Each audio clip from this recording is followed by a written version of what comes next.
ব্লগলৈ স্বাগতম জনালোঁ। এতিয়া মই মেষ্টা টেঙা গুটি পেলাবৰ কাৰণে এই মাটি চাফা কৰি আছোঁ।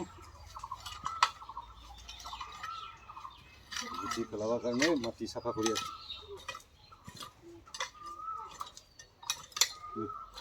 চাফা কৰা হ'ল। এতিয়া মই মেষ্টা টেঙা গুটি পেলাই আছোঁ।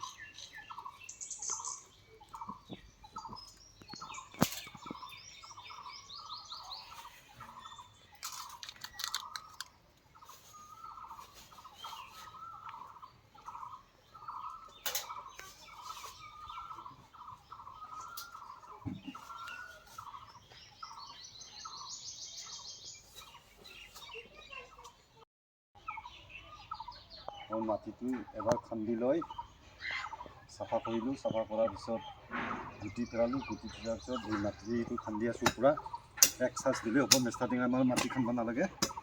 আৰু খেতিটো মোৰ পামৰ কৰা হৈছে। এইটো মেষ্টা টেঙা গুটি খেতি বহুত গৰম ৰ'দ দি আছে, তথাপি কাম কৰি আছোঁ। টেঙা গুটি পেলাবৰ কাৰণে নহ'ব, সময় নাই।